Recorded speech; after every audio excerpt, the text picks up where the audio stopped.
بسم الله الرحمن الرحيم. الحمد لله رب العالمين، والصلاة والسلام على أشرف الأنبياء والمرسلين، نبينا وحبيبنا محمد وعلى آله وأصحابه وسلم تسليما كثيرا. أما بعد، tunaendelea na kalima zetu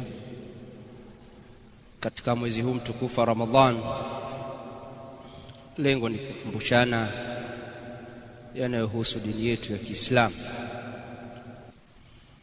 Jana tulizungumzia umuhimu wa kujiepusha na madhalim, kuwanusuru madhalim, sawa sawa ahlul kufr au ahlul bid'ah wadhalalat. Na tukasema haya ndio maelekezo ya dini yetu ya Kiislamu. Tukataja miongoni mwao al-Yahudi wal-Rafidha, Mayahudi katika ahlul kufri waliokuwa wazi, al-Rafidha katika ahlul bid'ah al-kufriya, watu wa bid'ah ya ukafiri, na wote wanaingia katika kauli ya Allah subhanahu wa ta'ala, wala tarkanu ila alladhina dhalamu fatamassakumun nar. Usiegemeze nafsi yako ukawanusuru ukawapenda wale udhulumu, hiyo ikakupelekea ukaungua katika moto wa jahannam. Tukasema leo tutaendelea kuona baadhi ya jaraim za al-Yahud wal-Rafidha. Allah subhanahu wa ta'ala katika matukio anayoelezea Mayahudi jinsi gani ambavyo walifika kiwango cha juu kabisa cha kufuru, Allah subhanahu wa ta'ala sema, wa idh qala Musa liqaumihi ya qaum innakum zalamtum anfusakum biittikhadhikum al-ijl fatubu ila bari'ikum faqtulu anfusakum dhalikum khayrun lakum 'inda bari'ikum fataba 'alaykum innahu huwa at-tawwabur rahim.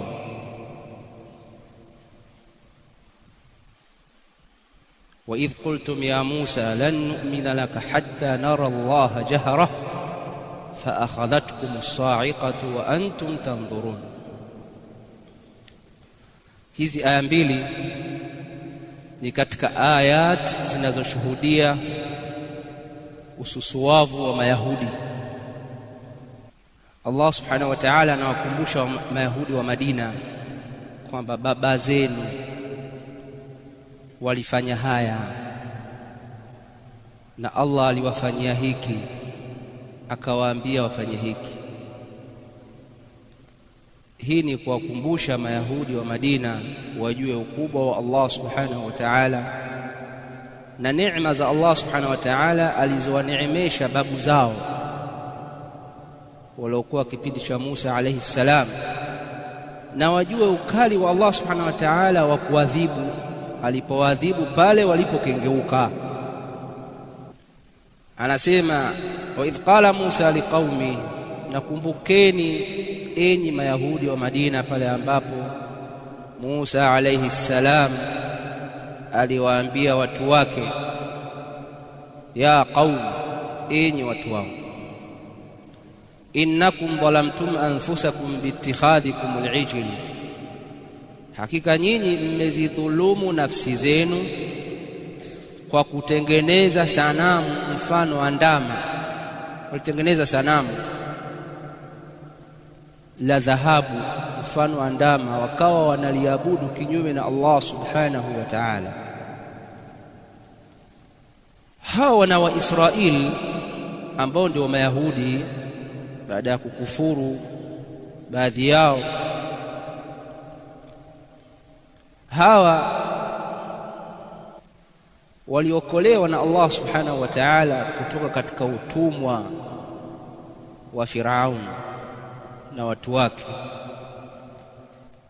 Allah subhanahu wa ta'ala akawapa neema ya kuwaokoa kupitia nabii wake Musa alayhi salam, akawaondosha katika ardhi ya Masr, wakafika sehemu hakuna njia zaidi ya kuvuka maji, na Firauni na jeshi lake wanakuja nyuma.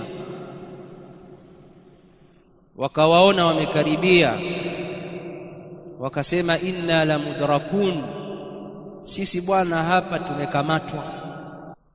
Musa alayhi salam akasema qala kalla inna ma'iya rabbi sayahdin, hapana, nina Mola wangu ataniongoza njia ya kupita.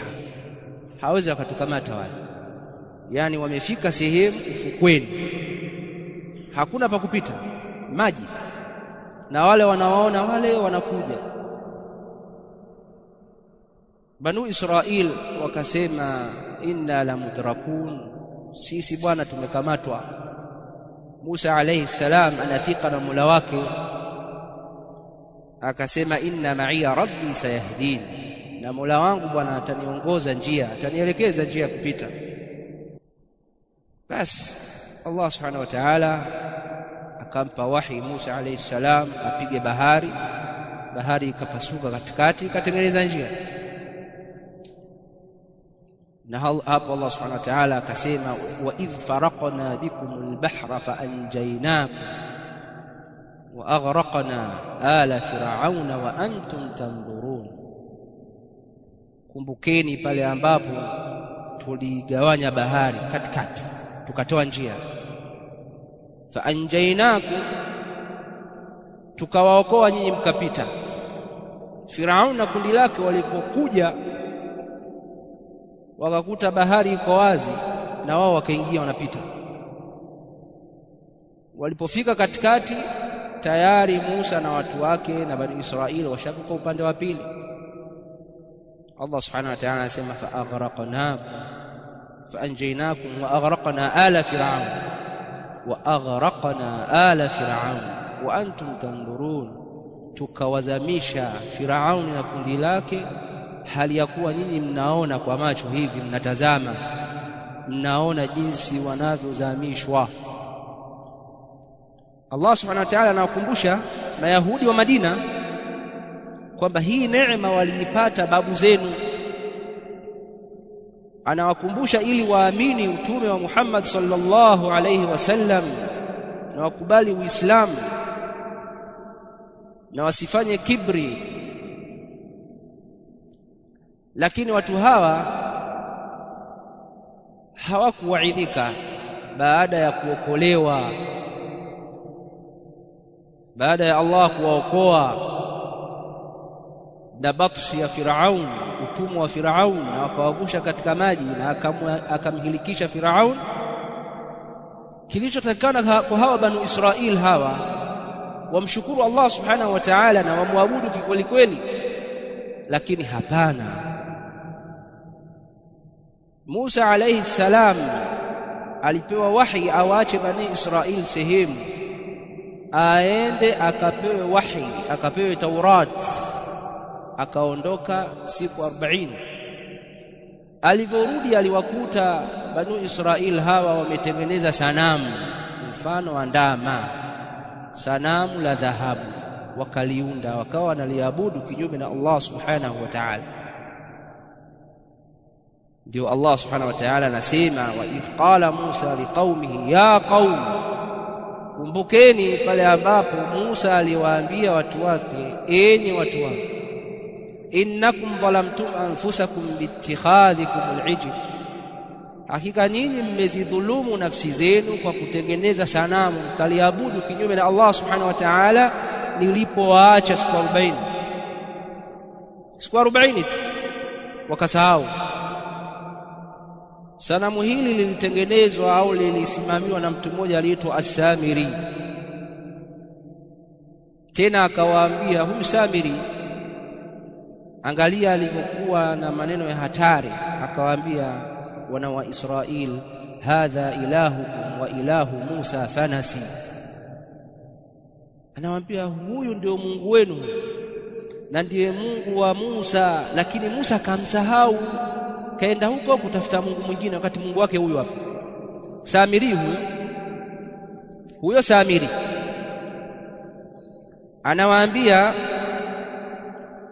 huyu ndiye Mungu wenu na ndiye Mungu wa Musa. Musa akamsahau Mungu wake, kasahau kwamba Mungu wake yuko hapa, kaenda kutafuta Mungu mwingine huko. Na kweli wale wakasadikisha, wakamwabudu, wakaabudu lile sanamu, wakaacha kumwabudu Allah subhanahu wa ta'ala ambaye aliwaokoa kutoka katika adhabu ya Firaun na watu wake. Allah subhanahu wa ta'ala anawakumbusha, wa idh qala Musa liqaumihi ya qaumi innakum dhalamtum anfusakum biittikhadhikum al-ijl, mmezidhulumu nafsi zenu kwa kulifanya sanamu hili kuwa ni Mungu anaabudiwa kinyume cha Allah subhanahu wa ta'ala. Akawapa mawaidha, akawapa nasaha Musa alayhi salam, akawaambia fatubu ila bari'ikum, tubuni kwa muumba wenu, yani Allah subhanahu wa ta'ala. Tubuni kwa muumba wenu, yani kwa Allah subhanahu wa ta'ala. Fatubu ila bari'ikum. Jinsi gani ya kutubu?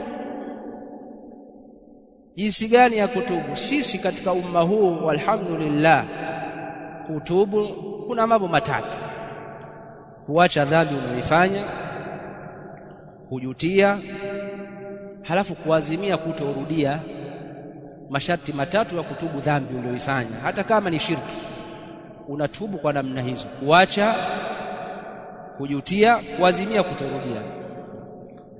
Ama wana wa Israeli hapa waliambiwa dhambi hii ya kuabudu ijil, kuabudu sanamu hili, jinsi ya kutubu kwenu, faqtulu anfusakum, ziueni nafsi zenu. Toba yenu haikubaliwi isipokuwa kwa kuziua nafsi zenu. Dhalikum khairul lakum inda bari'ikum, jambo hilo la kuua nafsi zenu ni kheri kwenu mbele ya Mola wenu kuliko kutofanya hivyo, kwa sababu mkifanya hivyo, mkiziua nafsi zenu, ndio toba imekubaliwa, naepuka moto wa Allah subhanahu wa ta'ala. Lakini msipofanya hivyo, maana yake nyinyi mmekufuru, mmeabudu sanamu, kwa hiyo mmekufuru, hamjatubia, motoni milele. Kwa hiyo faqtulu anfusakum, ziueni nafsi zenu. Na kuziua nafsi sio maana yake kwamba kila mmoja anaiua nafsi yake, la.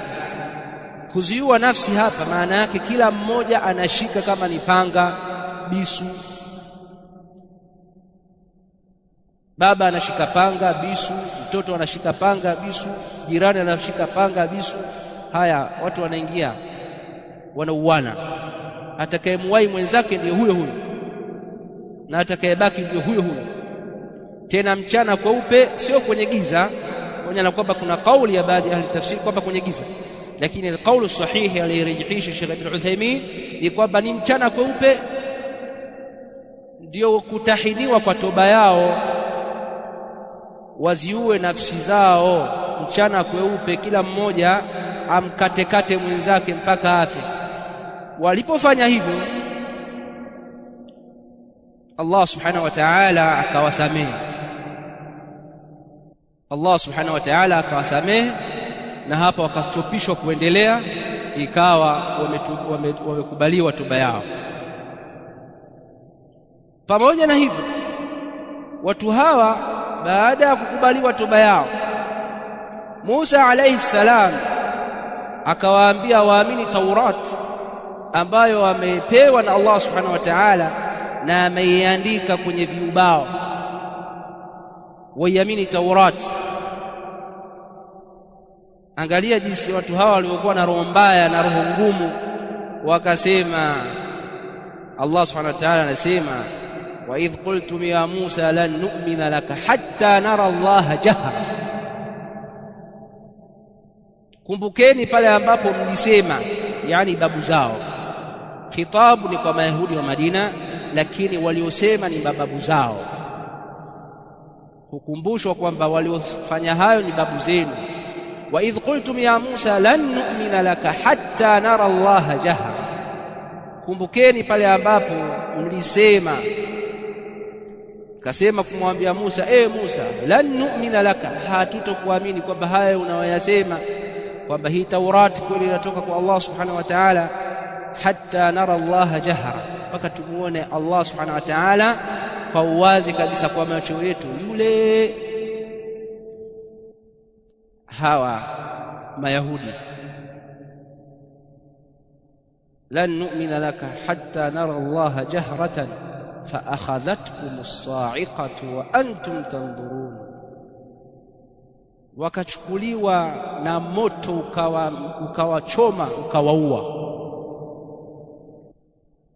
Lakini baada ya hapo Allah subhanahu wa ta'ala akasema, thumma ba'athnakum min ba'di mautikum la'allakum tashkurun, kisha tukakuhuisheni baada ya kuwa mlikufa, tukakuhuisheni ili mpate kushukuru. Ahlul ilmi wanasema walipofishwa hapa, walifishwa kificho cha adhabu, kuonyeshwa kwamba Allah subhanahu wa ta'ala anaweza kufanya lolote. Kisha Allah akawahuisha tena ili wakamilishe uhai wao, na ziko qasas ambazo zimethibiti, na hizi ni muujizati rusul, ni miujiza ya mitume, kwamba watu wanafishwa na kuhuishwa. Ni katika miujiza ya mitume. Baadhi ya mitume walikuwa Allah subhanahu wa ta'ala katika zama zao anafisha watu na anahuisha, kuthibitisha ukweli wa yule mtume. Kwa hiyo almuhimu ni kwamba hizi ni baadhi ya jaraim za Mayahudi. Wala tarkanu ila alladhina dhalamu, kwa hiyo Mayahudi sio watu wa kupenda wala kushabikia abadan. Khubatha, wanachukia Waislamu. Muislamu yoyote Yahudi anamchukia, na Allah subhanahu wa ta'ala amesema lu'inu, wamelaaniwa. Amma ar-Rafidha, tumesema hawa ni watoto wa Mayahudi, wameanzishwa na Abdullah bin Sabai al-Yahudi, ambaye Abdullah bin Sabai al-Yahudi katika utawala wa Ali bin Abi Talib radhiyallahu anhu alimwambia anta huwa, anta huwa. Alipoulizwa huwa maana yake nini, akasema huwa yani Allah. Akamuita Ali radhiyallahu anhu kuwa Mungu. Ali radhiyallahu anhu akawakusanya watu wote waliokuwa wanamuita Mungu. Ibn Saba huyu akakimbia, Ali ibn Abi Talib radhiyallahu anhu akawachoma. Hawa wana jaraim nyingi. Mwaka 317 Ar-Rafidha Shia walivamia Kaaba na kuua mahujaji na kuiba Hajar al-Aswad na kwenda nalo kukaa eneo la Ahissa au Bahrain, kwa kipindi hicho inaitwa jina hilo, kwa muda wa miaka takriban 18.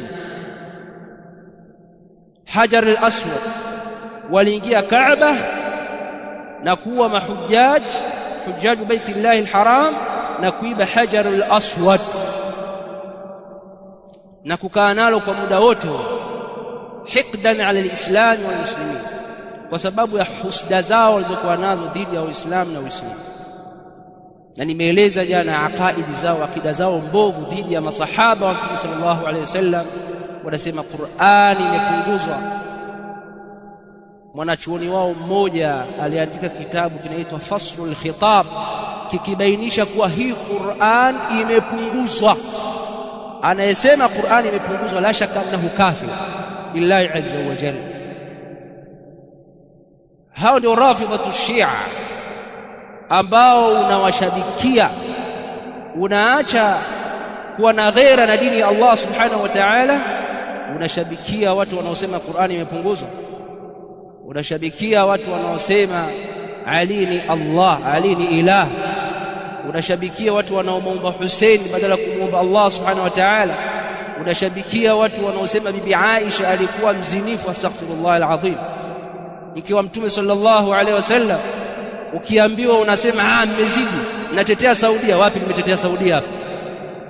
Wapi tumesema Saudia? Wapi tumehitaja Saudia hapa? Wewe, sisi tumezungumzia habari ya Marafidha, kutukana wake wa Mtume sallallahu alaihi wasallam, kuwakufurisha kina Abu Bakar na Umar na Uthman. Unazungumza habari ya Saudia? watu wameiba Hajar al-Aswad,